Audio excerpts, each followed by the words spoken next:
Texas was close in 2020. I don't think people realize just how close this Texas team was last season to doing something really big. You look at their losses last year, only 3 losses.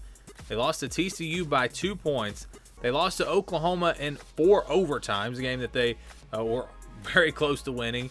And then they lost to Iowa State by 3. You win those 3 games, or even 2 of those 3 games, and you've got a shot to make the college football playoff. But it didn't work out that way for Texas. And we look ahead to 2021.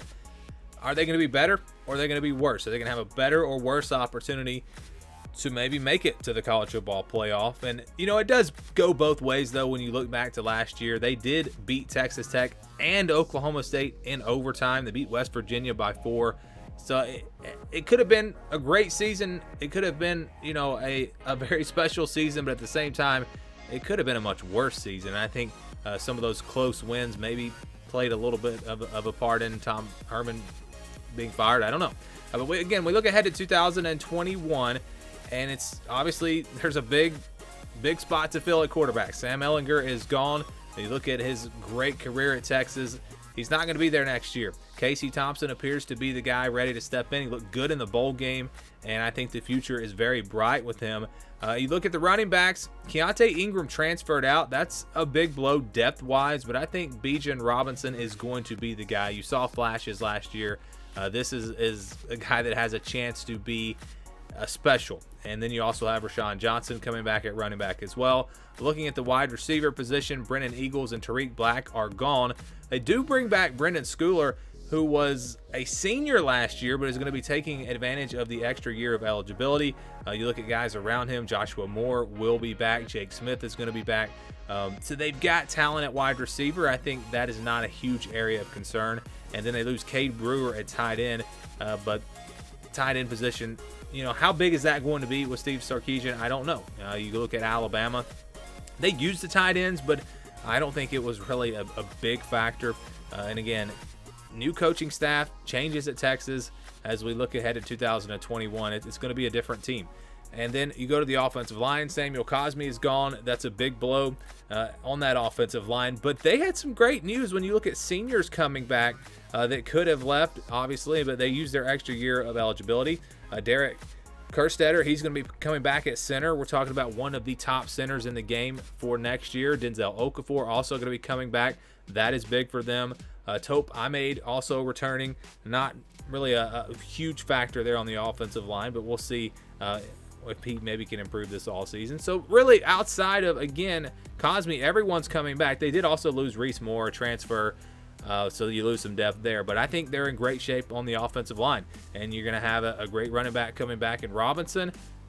Casey Thompson at quarterback. All of a sudden, you look at the pieces with Steve Sarkisian there. This Texas offense has a chance to be pretty good and maybe not take much of a step back.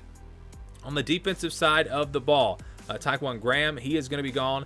You're going to lose him there on that defensive line, one of their top pass rushers. But don't lose really a whole lot. Myron Warren, Daniel Carson both transferred, not major blows. Joseph Osai going to be the biggest loss, I think, on this defense. Really going to miss him. But overall, when you look at the linebackers, pretty much everyone coming back there. And then in the secondary, probably their biggest hit, you're going to lose Chris Brown and Caden Stearns at safety, 2 really good players, and it's going to be tough to replace those guys. B.J. Foster does come back in the secondary. That'll be big for them. And then when you look at the cornerbacks, Jalen Green, he transferred out. Xavier Alford also transferred out. But Deshaun Jamison will be returning. Josh Thompson will be returning at corner. It's an area where they're going to maybe struggle a little bit with depth, but I think there is a good starting unit there for them in the secondary. So again, when you look at the roster for Texas, they should be a pretty good team this year. And I think that they can come close to maybe duplicating what their record was last year, maybe 3 losses, somewhere in there. But when we talk about really better or worse, is this team going to be better or worse? It's kind of a tough one, because I feel like last year's team was better than most people will give them credit for. I feel like that was a really good team, and again, a team that a few plays go their way, a team that's in the playoff conversation. So when I'm talking about Texas from 2020, that's the Texas team that's in my mind, not necessarily looking at a team that finished with 3 losses and finished 4th in the Big 12. this team was really close last year. Fast forward to 2021, you just don't know what you're going to get. New head coach, new quarterback. How is it all going to fit together? I still think Texas is going to be good, but I don't know if they'll be as good as they were last year. I'm going to say this team will be a little bit worse. There's potential for Texas, I think, to have a really strong year and be about as good as they were last year. And again, I think that record at the end of the day may look really similar, maybe a 3-loss record.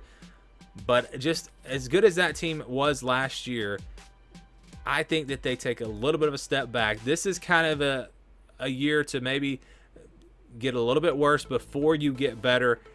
Just wait until a year or two under Steve Sarkisian and all this young talent getting a little bit more experience. I think Texas could be really, really good in 2022. But I'm going to say that they take a very small step back in 2021.